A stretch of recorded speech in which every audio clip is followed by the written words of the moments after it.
Tuhan lagi mikirin saya mikirin ini. Tuhan lagi ngomong ke saya, kamu aku kasihin, tapi saya menuntut kasih dari orang lain. Jadi pertanyaannya, kapan saya mulai fokus kepada apa yang Tuhan ngomong?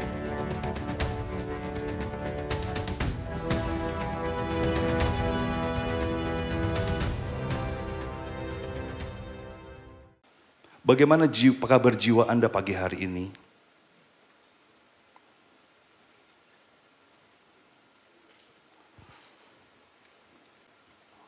How is your soul? Bagaimana jiwamu pada pagi hari ini? Tentunya pagi hari ini merupakan hak istimewa buat saya untuk saya bisa membagikan apa yang Tuhan kerjakan dalam kehidupan saya. Dan Pastor Indri pagi hari ini tidak bisa bersama-sama dengan kita semua karena beliau sedang melayani ibadah Natal juga di GSJA Batu Tulis.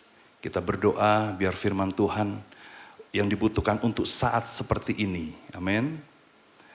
Kita melihat apa yang terjadi di negeri kita, di Indonesia, bencana alam ya di Sumatera Utara, di Aceh.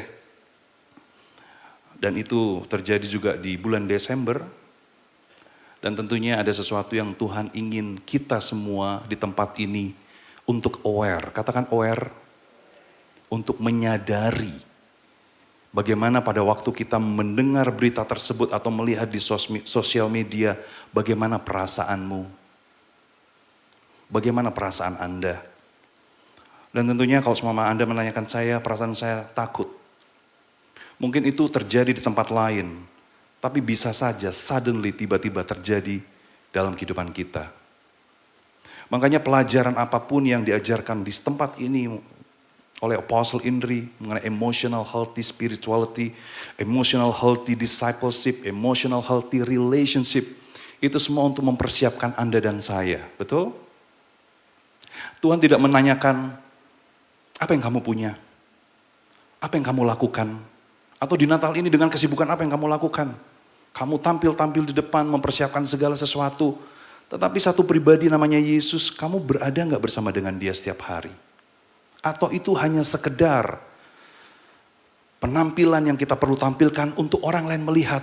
Wow, penampilannya bagus sekali. Tetapi pertanyaannya, apakah itu menjamah hati Anda?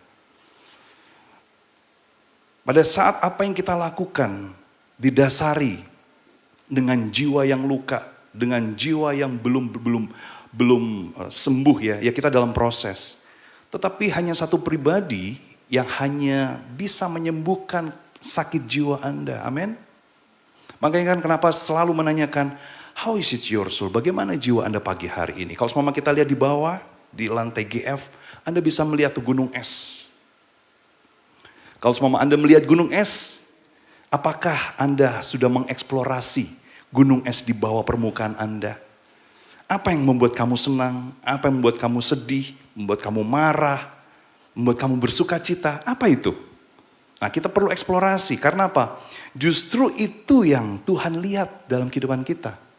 Tuhan tidak bisa melihat permukaan kita. Ya, apa yang kita pakai, apa yang kita gunakan. Mungkin Anda bisa tampil seperti hari ini, pagi hari ini. Ya, kita menghormati satu sama lain. Kita menghormati Tuhan sehingga kita bisa menghormati satu sama lain dengan kita menggunakan hari ini, pagi hari ini baju yang rapi, right? Tetapi dalam semuanya Tuhan hanya bisa melihat jiwa Anda. Makanya pertanyaan selalu dalam setiap pagi, setiap hari atau setiap malam, bagaimana jiwamu? Apakah baik-baik aja?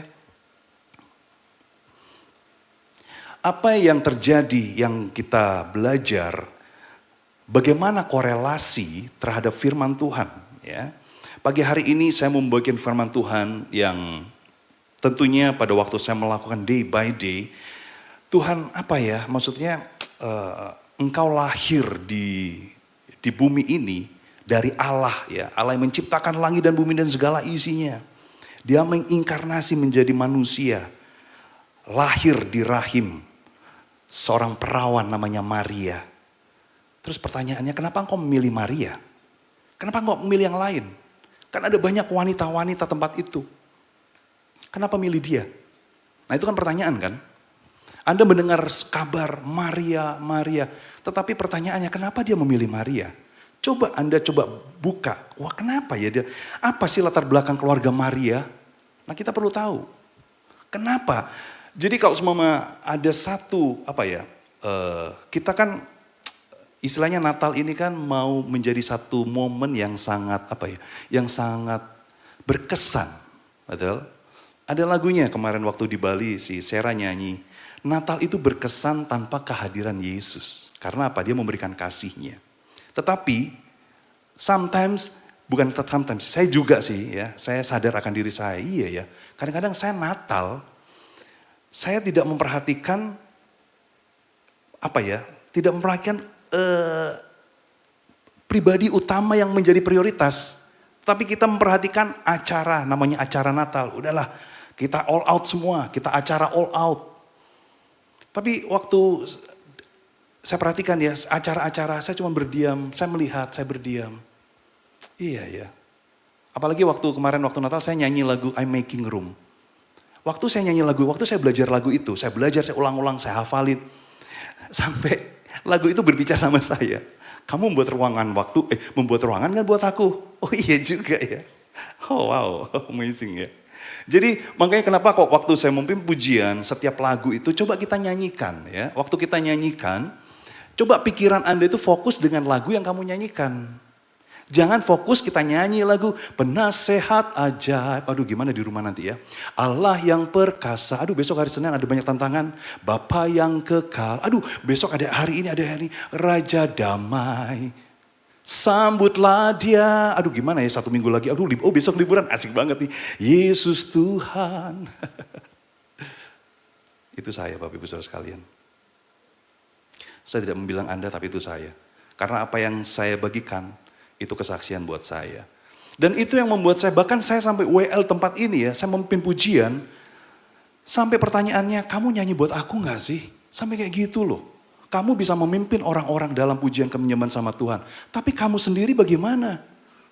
Wow. Dalam juga ya, deep. Ada berapa banyak yang kita tahu bahwa kalau Tuhan tuh ngomong tuh very deep. Ya. Cuman kadang-kadang pertanyaannya, kita tidak menyadari dan memperhatikan, itu loh. Nah pada saat kita berdiam, menyadari, kita baru bisa dengar suara Tuhan. Karena apa? Emosi kita bisa macam-macam. Waktu kita mengingat peristiwa ini, emosi marah. Waktu mengingat peristiwa ini, emosi senang. Waktu kita mengingat ini, emosi sedih. Waktu mengingat ini, ada banyak di pikiran Anda. Katakan ini pikiran. Tapi ini buatan Tuhan loh, ciptaan Tuhan loh ya. Ini luar biasa. Tetapi bagaimana reaksi Anda terhadap pikiran Anda. Pikiran is okay, no problem, yes. Kamu mikir macam-macam. Tapi coba kita buat fokus. Berada bersama dengan Tuhan. Hei pikiran, no. Pikiran fokus ya. Aku mau nyanyi buat Tuhan. Penasehat ajaib. Allah yang perkasa. Bapa yang kekal. Raja damai. Siapa Raja damai kita? Yesus. Sambutlah dia. Aku mau sambut engkau Tuhan pagi hari ini. Yesus Tuhan. Juru selamat dunia. Kalau nggak ada engkau, tidak ada juru selamat yang datang. Kita nggak akan selamat. Udah, that's all. Tapi karena Yesus, saya selamat. Karena Yesus, saya ada tempat ini. Karena Yesus, saya menyadari jiwa saya. Kalau nggak karena Yesus, saya nggak menyadari jiwa saya seperti apa. Saya akan hidup seperti itu lagi. Ya tinggal tunggu waktu kematian saya. Pagi hari ini saya membagikan sesuatu dengan judul terang yang lahir dari keheningan.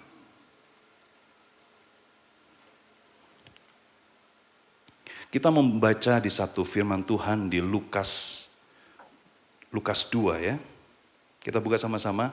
Ini belum ada di slide ya, Son. Coba kita baca di Lukas 2 ayat. Anda tahu bahwa kelahiran Yesus di malam keheningan. Ya, coba kita baca di Lukas 2 ayat 7.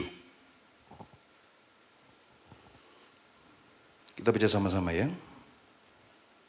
Udah ketemu semua? Udah ya, oke. 3, 4. Dan ia melahirkan seorang anak laki-laki, anaknya yang sulung, lalu dibungkusnya dengan lampin dan dibaringkannya di dalam palungan. Karena Yes. Tidak ada tempat bagi mereka ya di dalam rumah penginapan. Kita baca 8. Ya, 3-4. Di daerah itu ada gembala-gembala yang tinggal di padang menjaga kawanan ternak mereka pada waktu apa? Malam. Oke, kalau malam Anda menggambarkan seperti apa? Kalau pagi, siang, sore, kebisingan. Kalau malam menggambarkan apa? Istirahat, ketenangan. Oke, kita baca lagi ayat 9. Katakan sama-sama, tiba. Katakan lagi, tiba. Berdirilah seorang malaikat Tuhan di dekat mereka dan kemuliaan Tuhan bersinar meliputi apa? Mereka, dan mereka sangat ketakutan. Katakan tiba-tiba.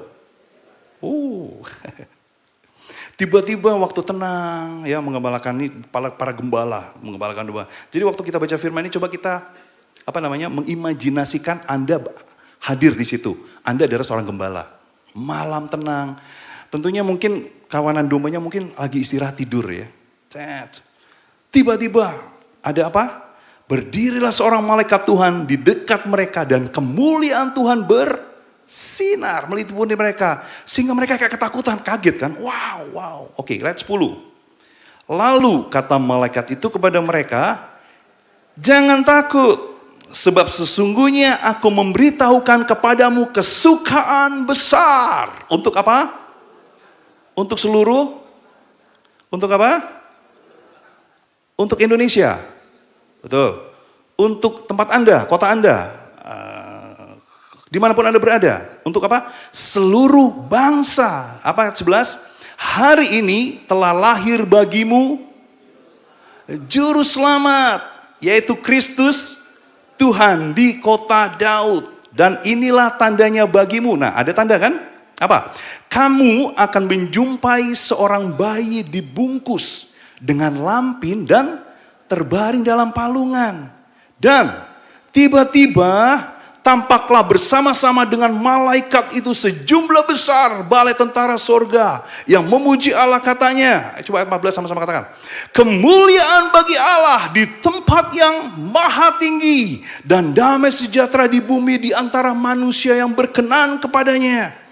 Karena saya suka mendengarkan musik ya. Itu malaikat, Anda tahu, bala malaikat ya. Ini bala malaikat besar nih, sejumlah besar. Kalau sejumlah besar itu malaikatnya 10 enggak? Bukan. Berapa? Besar, mungkin sebesar ini kali. Lebih besar lagi, malaikat datang. Wah, dengan sejumlah besar. Terus mereka choir. Masa malaikat suaranya fals sih? Nggak mungkin ya, keren kan? Kemuliaan bagimu di tempat maha tinggi. Saya bandingkan waktu saya pernah dulu mengikuti KKR-nya Benny Hinn. Itu kan beribu-ribu kan choir kan. Anda bisa menyaksikan ada beberapa gembala situ. Contoh Anda di sini terus tiba-tiba malaikat, terus habis itu tiba-tiba choir. Semua memuji nama Tuhan. Kemuliaan, itu konser yang wah gila, keren banget sih. Keren gak? Hah? Keren ya? Mau ngalamin ini enggak? Ayo kita belajar sama-sama ya. Setelah malaikat itu meninggalkan mereka dan kembali kemana? Ke surga. Gembala-gembala itu berkata seorang kepada yang lain, marilah kita pergi ke Bethlehem untuk melihat apa yang terjadi di sana seperti yang Tuhan kehendaki. Wow. Kalau Anda bisa melihat kayak gini, pekerjaan Tuhan itu besar banget ya. Keren ya. Grande, is wow, it's a powerful. Tapi ini gembala-gembala ini mengalaminya bukan di waktu pagi hari, bukan di siang hari, bukan sore hari, tapi di mana? Malam hari. Di keheningan semua orang tertidur. Tiba-tiba menyaksikan choir yang begitu indah. Suara 1, 2, 3. Kemuliaan bagimu di tempat. Wah, amin, life. Tetapi pada saat itu kondisi tenang dan hening. Ya. Pekerjaan Tuhan selalu luar biasa dan digenapi tepat waktu Tuhan. Pada saat kita berserah pada Tuhan di tengah-tengah keheningan. Karena apa? Di tempat itu hening. Tidak ada apapun, tidak ada aktivitas apapun, semuanya hening. Hening semua.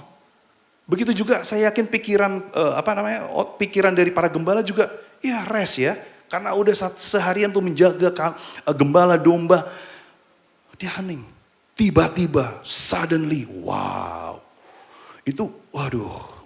Dia mendengar suara dari Tuhan melalui malaikat-malaikat. Anda tahu, Tuhan bisa hadir di depan Anda bukan dengan satu sensasi. Atau satu yang gerasak-gerusuk, ini, bayangin, no. Tetapi di tengah keheningan. Kenapa kita diajarkan solitude and silence? Supaya apa?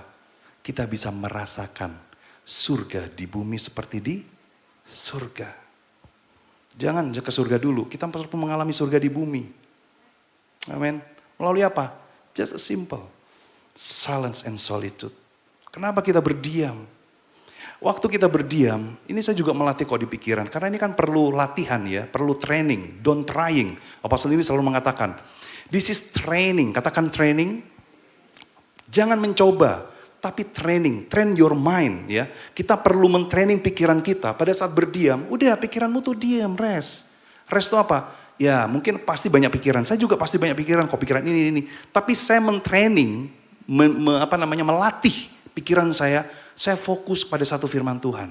Contohnya, hanya dekat Allah aku tenang. Daripadanya lah keselamatanku. Hanya dekat Allah aku tenang.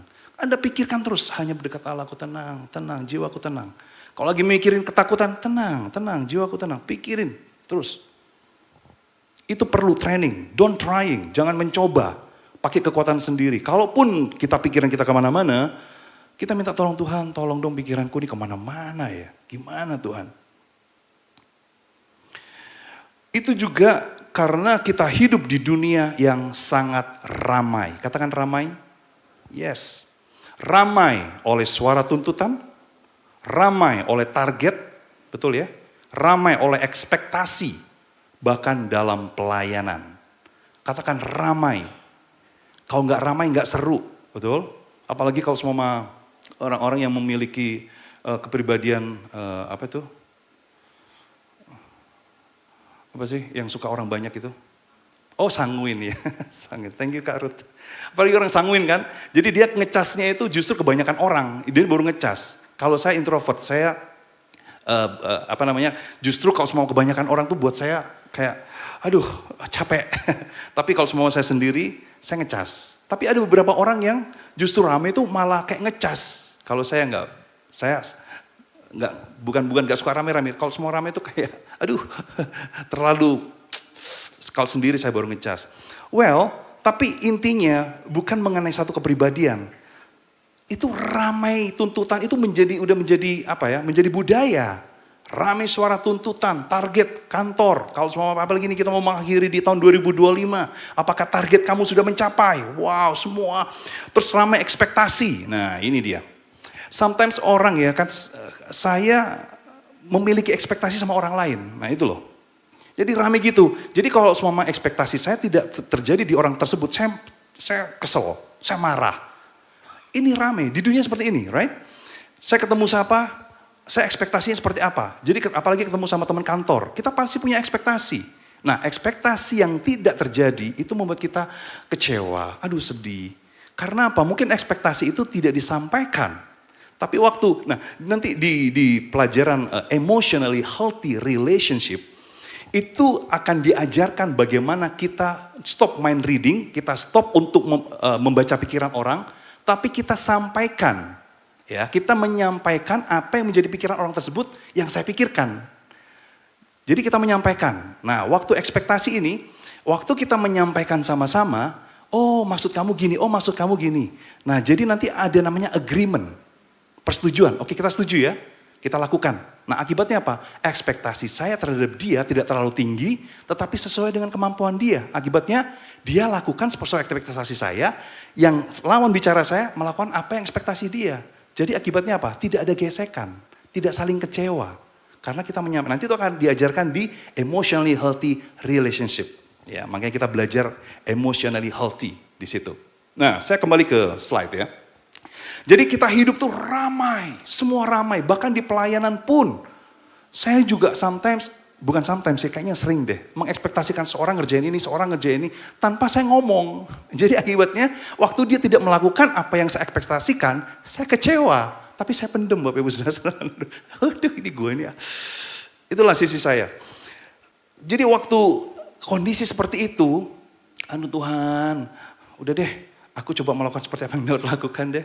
Aduh kecewa sama ini, saya mulai menyampaikan. Tapi kan kita kan perlu menyampaikan apa yang menjadi ekspektasi saya. Supaya apa? Supaya kita tidak kecewa satu sama lain. Tapi kita bisa berkomunikasi. Dan sehingga hubungannya bisa lebih sehat. Emosi dia sehat, emosi gua sehat. Sama-sama sehat berjalan, betul? Ya, nanti kita bisa praktekkan. Ya. Nah, seringkali kita juga berpikir seperti ini. Kalau ingin dipakai Tuhan, kita harus terlihat aktif, sibuk. Ya, apalagi bulan-bulan ini adalah bulan Natal. Sibuk semua mempersiapkan acara Natal. Supaya acaranya the best, terbaik. Ya, no problem. Itu satu presentasi untuk kita merayakan bersama-sama Natal, right? Semua membuat kita semua kecapean, ya. Hari Jumat kemarin di Bali, Natal di Bali luar biasa. Jadi akibatnya apa? Akibatnya kita berkurang untuk melakukan day by day. Ya mungkin ya ini berbicara bukan Natal, mungkin dalam pekerjaan ya, dalam pekerjaan Anda dikejar target untuk di akhir tahun 2025. Jadi banyak kesibukan ya. Tetapi berbeda apa yang Yesus lakukan di tengah-tengah kesibukan waktu melakukan mujizat. Tetapi malah dia tidak mengubah kebiasaan yang sudah dibangun untuk berada bersama dengan Allah Bapa di pagi-pagi benar. Right? Coba kita baca di Markus 1 ayat 35.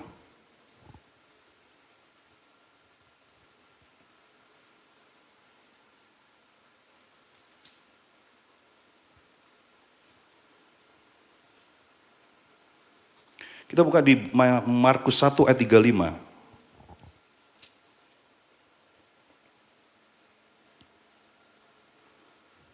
Oke, kita baca sama-sama ya. 3, 4. Pagi-pagi benar, waktu hari masih gelap, ia bangun dan pergi keluar. Ia pergi ke tempat yang ramai atau sunyi? Ramai atau sunyi? Untuk apa? Dan berdoa di sana. Terus apa? Ini ayat 36. Tetapi Simon dan kawan-kawannya menyusul dia. Terus waktu menemukan dia, mereka berkata apa? Semua orang tuh mencari engkau. Waduh, jadi banyak tuntutan kan. Jadi murid-muridnya pun banyak tuntutan. Karena apa? Kamu mau mendengarkan suara orang banyak atau mendengarkan Bapa di surga? Itu kan pilihan Yesus. Tetapi ia pagi-pagi benar. Ia kemana? Dia bangun dan pergi keluar. Ia pergi ke tempat yang sunyi dan berdoa di sana. Anda perhatikan kata sunyi ya. Karena kembali kepada judul yang saya bagikan pada pagi hari ini, terang yang lahir dari keheningan. Nah, tetapi firman Tuhan hari ini justru membawa kita ke tempat yang sangat berbeda. Bukan tempat yang ramai, tetapi tempat yang sunyi. Hari ini kita belajar dari kehidupan Daud. Ya, seorang yang terangnya tidak lahir dari sorotan lampu, tetapi di keheningan bersama dengan Tuhan. Oke, kita buka sama-sama di 1 Samuel 16.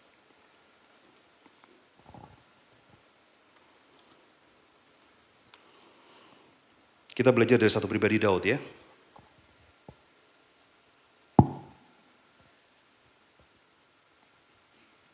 Satu Samuel 16, kita baca di ayat 1.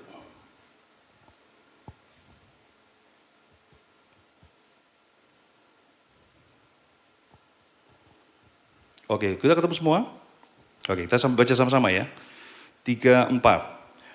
Berfirmanlah Tuhan kepada Samuel, berapa lama lagi engkau berduka cita karena Saul?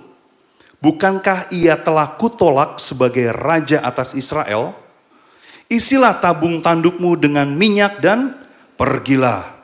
Aku mengutus engkau kepada Isai, orang Bethlehem itu, sebab di antara anak-anaknya telah, siapa yang pilih? Samuel atau Tuhan? Tuhan. Telah kupilih seorang raja bagiku. Terus ayat 2. Tetapi Samuel berkata, bagaimana mungkin aku pergi? Jika Saul mendengarnya, ia akan membunuh aku. Tetapi firman Tuhan mengatakan, bawalah seekor lembu muda dan katakan, aku datang untuk mempersembahkan korban kepada Tuhan. Ayat 3, kemudian undanglah Isai ke upacara pengorbanan itu. Lalu aku akan memberitahukan kepadamu apa yang harus kau perbuat. Terus urapilah bagiku orang yang akan kusebut kepadamu. Nah, pada saat di ayat 3, ini Tuhan ngomong gak namanya siapa ke Samuel? Gak ngomong sama sekali ya. Tapi dia bilang apa? Aku akan memberitahukan kepadamu apa yang harus kau perbuat. Apa yang harus kau perbuat? Urapilah bagiku seorang yang akan kusebut. Ya jelas Yesus ngomong, kusebut kepadamu. Oke, ayat 4. Samuel berbuat seperti yang difirmankan Tuhan dan tibalah ia di kota Bethlehem. Para tua-tua di kota itu datang mendapatkannya dengan apa itu? Gemetar dan berkata apa? Adakah kedatanganmu di sini membawa selamat?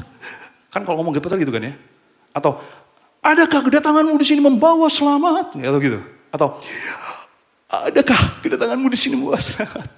Berarti ini apa ini? Ya, Anda bisa bayangkan waktu kalian takut ya, waktu baca firman, adakah sih kedatanganmu sini membawa selamat? Tetapi jawabnya apa? Ya benar, aku datang untuk mempersembahkan korban kepada Tuhan.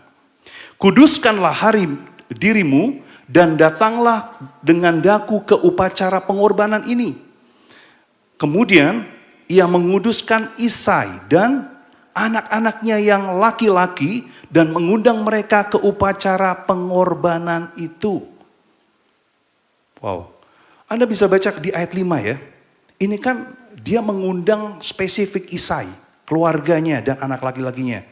Ya, ini Anda bisa bayangkan Nabi Samuel pada saat itu ya, itu seseorang yang sangat dihormati.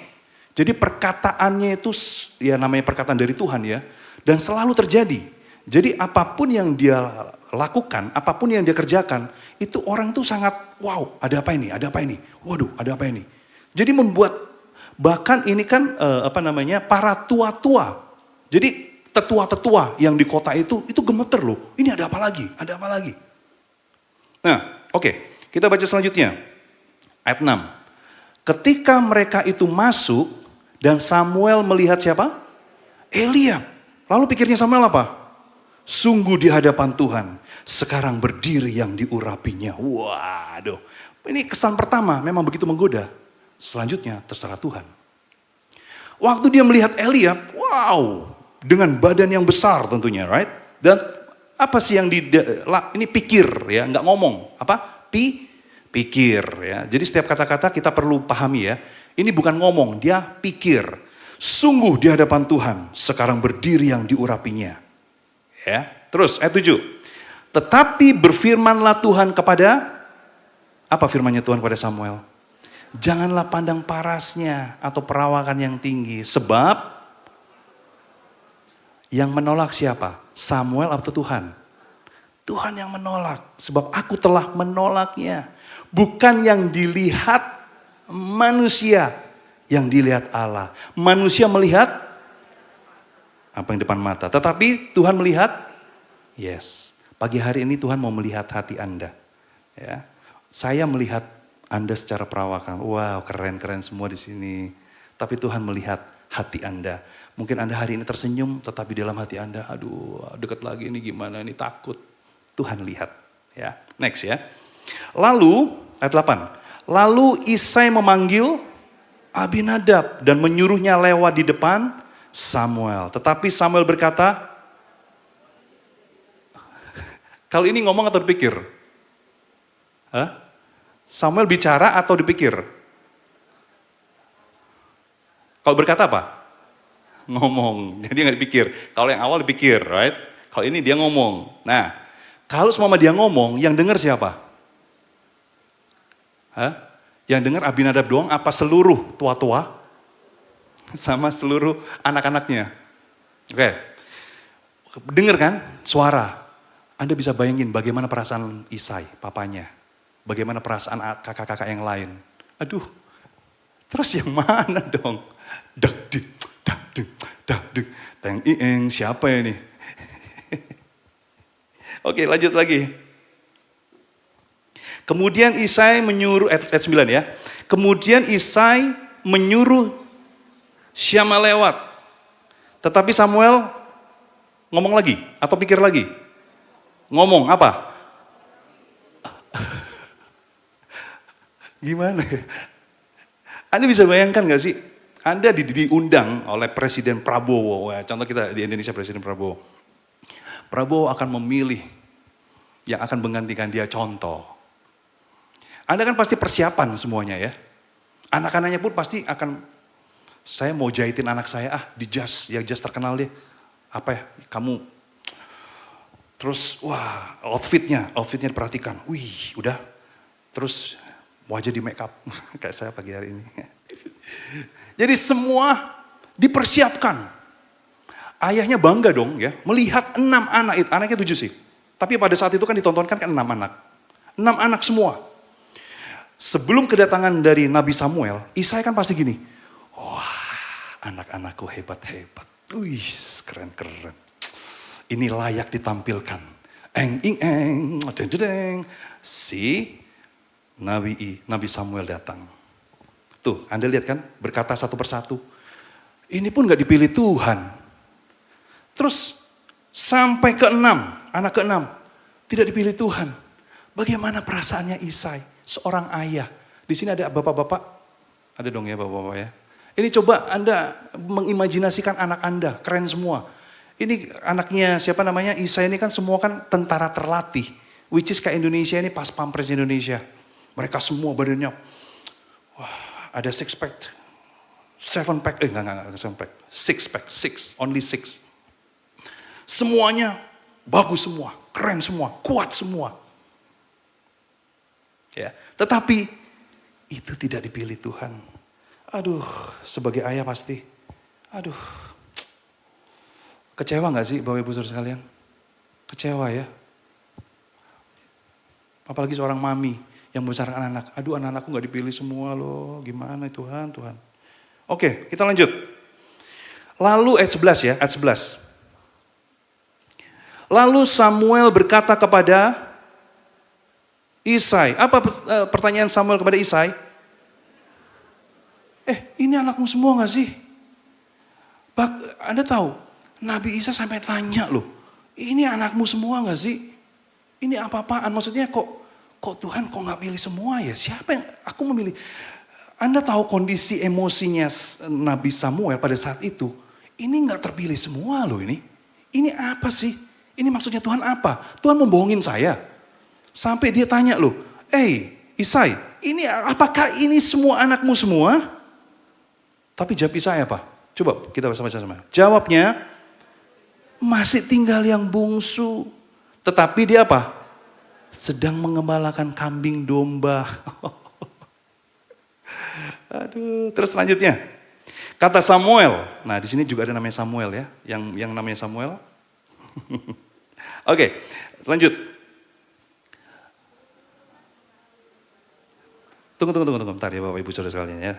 Oke, jawabnya, masih tinggal yang bungsu tetapi sedang mengembalakan kambing domba. Terus kata Samuel kepada Isai, suruhlah memanggil dia, sebab kita tidak akan duduk makan sebelum ia datang kemari. Terus ayat 12, kemudian disuruhnyalah menjemput dia. Ia kemerah-merahan, matanya indah dan parasnya elok. Terus Tuhan ngomong apa? Bangkitlah, urapilah dia. Sebab inilah dia.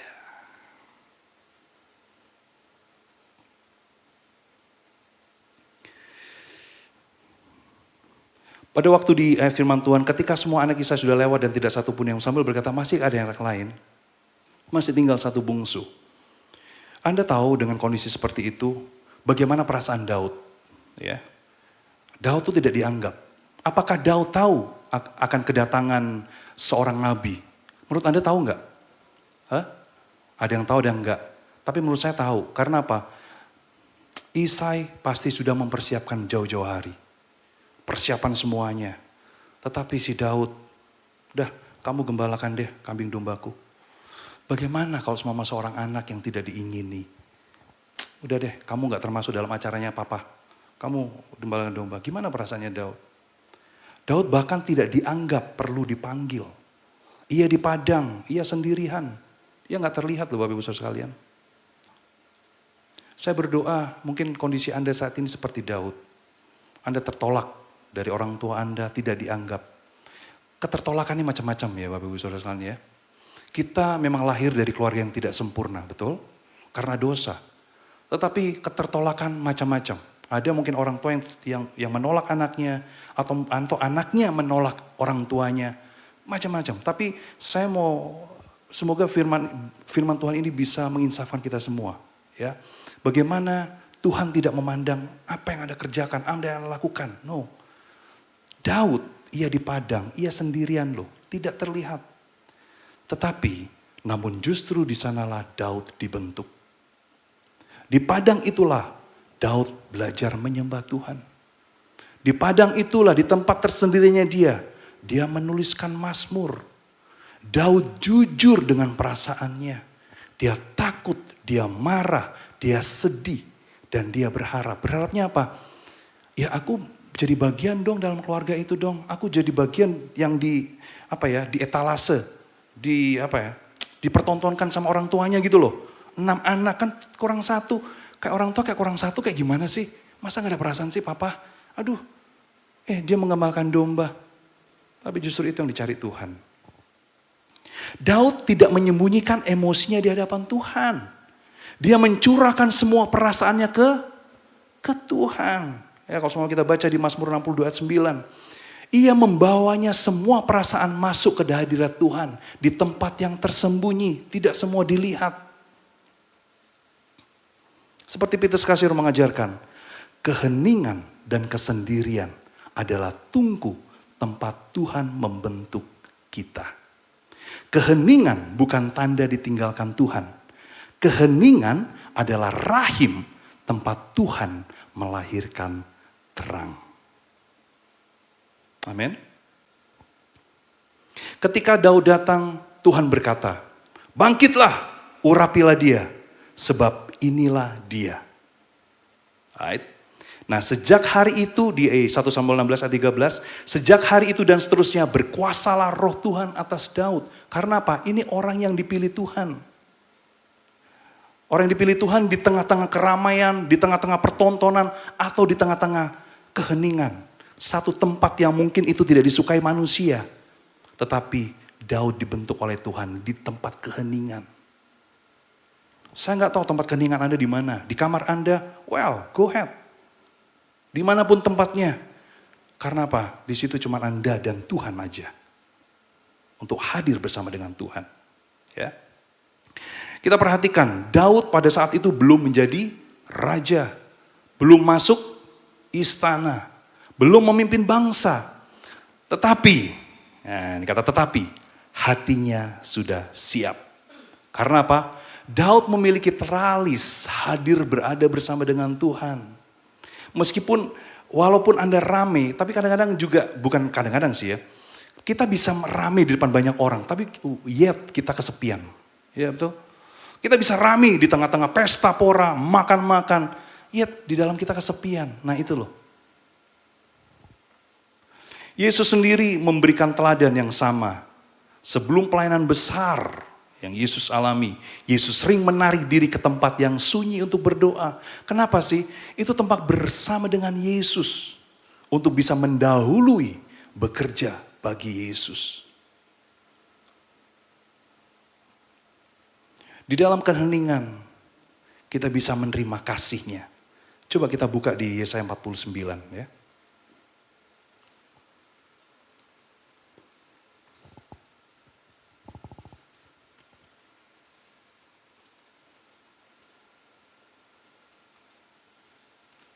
Kita buka di Yesaya 49 ayat 14.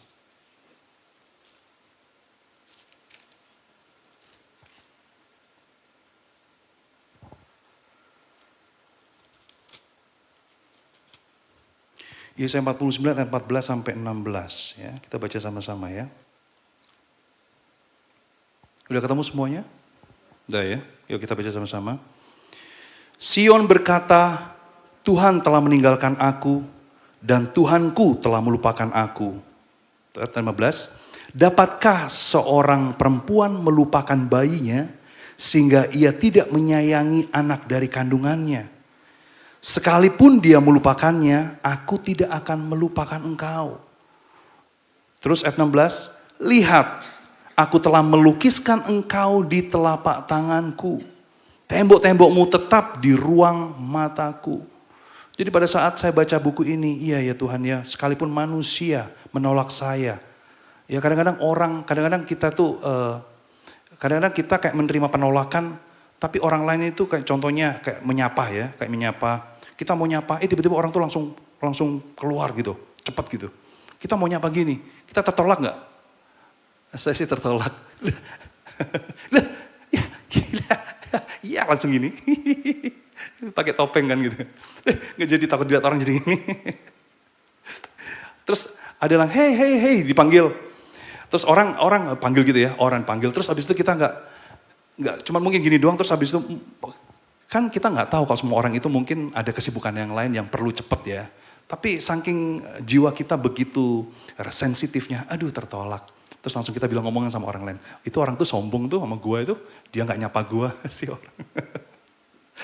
Padahal dia itu buru-buru mungkin mau jemput anaknya kan bisa aja kan ya. Makanya kita jangan judge people dengan segala sesuatu yang kita lakukan. Nah inilah yang terjadi. Tetapi di ayat 15 mengatakan, sekalipun dia melupakannya, aku tidak melupakan engkau. Waduh hatiku jadi hangat. Lihat, aku telah melukiskan engkau di telapak tanganku. Jadi telapak tangannya Tuhan ada namanya Henry. Waduh, seberapa berharga gue di mata Tuhan, ada di tanganku. Waktu saya salaman sama Tuhan, aku lihat tanganku ada Tuhan. Asik gak sih? Jadi ayat ini benar-benar, wow, lihat aku telah melukiskan engkau di telapak tanganku, bahkan tembok-tembokmu tetap di ruangan mataku. Jadi di tembok-temboknya Tuhan, ya kalau semua kamar kita itu kan ada bisa kita kasih ayat firman Tuhan gambar. Itu ada gambarnya Anda dan saya. Dalam firman ini kita diberi dua gambaran indah tentang kasih Allah yang tidak terbatas, yang ia miliki untuk kita. Ia menyebut dirinya sebagai ibu yang menyusui yang tidak bisa melupakan kita. Ia kemudian mengatakan bahwa kita selama-lamanya terlukis di telapak tangannya. Kita kayak ditato gitu loh. Kita tuh selalu berada di pikiran Allah, selamanya tertanam dalam dirinya. Terlepas dari kekurangan-kekurangan, dosa-dosa dan kesalahan-kesalahan kita, Allah sangat mengasihi kita, Bapak Ibu Saudara sekalian. Sebanyak ia mengasihi kita, Allah mengetahui juga bahwa kita juga perlu mengalami kasihnya juga melalui orang lain. Ya, coba saya masuk. Tidaklah cukup bagi kita untuk hanya hidup. Kita dapat melakukannya bagaimanapun caranya. Yang penting bagi kita di luar keberadaan adalah pengesahan yang jelas atau afirmasi. Ya, adalah baik Anda hidup, betapa indahnya Anda. Dengan kata lain, apa yang kita butuhkan saling keberadaan semata-mata adalah untuk dikasihi orang lain. Ini adalah fakta yang menakjubkan ketika kita mempertimbangkan dengan cermat. Tampaknya diciptakan Allah sebenarnya tidak cukup.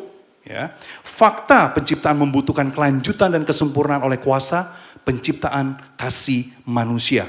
Nah, kita mengatakan bahwa seorang mekar atau seseorang itu kayak apa ya mekar ya? Waktu kita mengalami dikasihi, ya, bahwa ia menjadi dirinya sendiri sepenuhnya pertama kali, bahwa kehidupan baru sedang dimulai baginya. Seseorang berhasil dalam berada sepenuhnya dan merasa seperti di rumah dalam dunia hanya ketika ia disahkan, maksudnya keberadaannya itu diafirmasi oleh kasih orang lain. Dan ketika orang-orang berada bersama Yesus, mereka berkembang pesat, merasakan kata-kata ini dari kehadirannya. Adalah baik bahwa Anda hidup betapa indahnya Anda. Dan izinkanlah diri Anda menerima karunia pesan tersebut dari Tuhan. How wonderful you are. Ya, izinkan Tuhan mengatakan kamu luar biasa. Setiap pagi izinkan kamu hebat. Karena apa? Tuhan memandang kita tuh begitu indah. Nah, kalau semama kita menerima seperti itu di tengah keramaian, pikiran macam-macam, kita nggak akan terima Bapak Ibu Saudara sekalian. Karena apa? Pasti miss terus. Karena apa? Kita lagu mikirin ini nih. Padahal Tuhan mikirin kita. Kita mikirin ini, Tuhan mikirin kita. Kapan sih kita mikirin Tuhan? Tuhan lagi mikirin saya mikirin ini. Tuhan lagi ngomong ke saya, kamu aku kasih hand, tapi saya menuntut kasih dari orang lain. Jadi pertanyaannya, kapan saya mulai fokus kepada apa yang Tuhan ngomong? Untuk Tuhan mencurahkan kasih-Nya. Pada saat, ini tunggu dulu ya. Semua kesibukan tunggu dulu. Saya berdiam di dalam keheningan. Seperti Daud. Saya hening. Di tempat yang tidak dilihat orang. Tetapi Tuhan lihat saya. Apa adanya. How wonderful you are.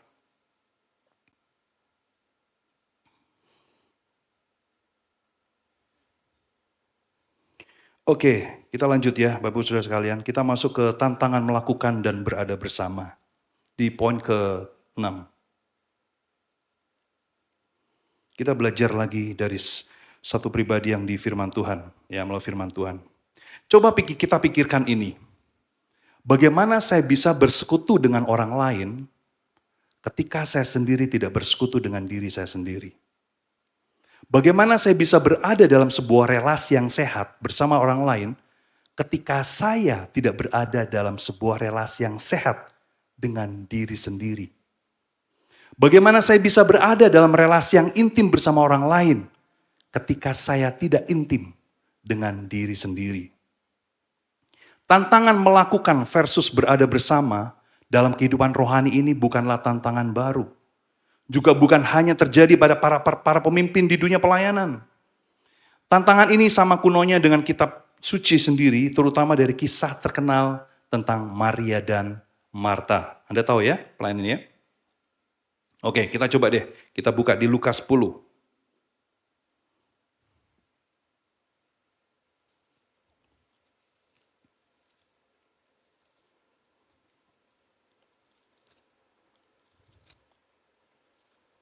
Kita buka di Lukas 10 ayat 39.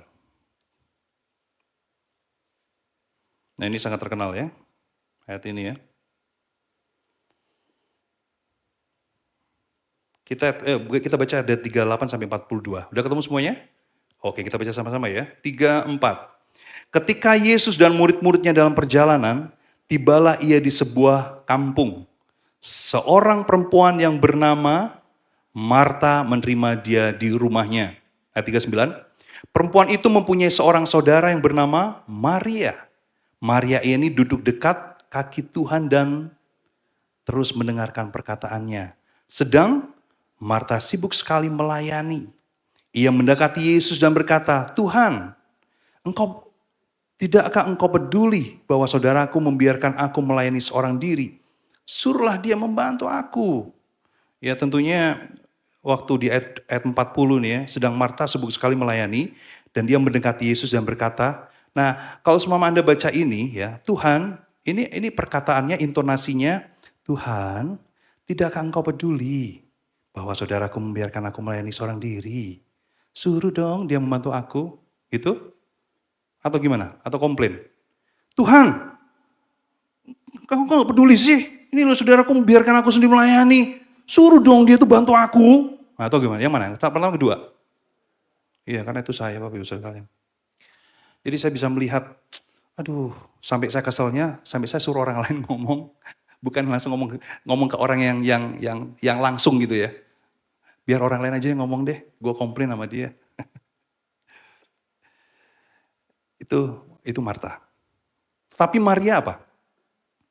Tetapi, ayat 41 ya, tetapi Tuhan menjawabnya, apa? Marta, Marta, engkau khawatir dan menyusahkan diri dengan banyak perkara. Ayat 42, tetapi hanya satu saja yang perlu. Apa yang perlu? Maria telah memilih bagian yang terbaik yang tidak akan diambil daripadanya.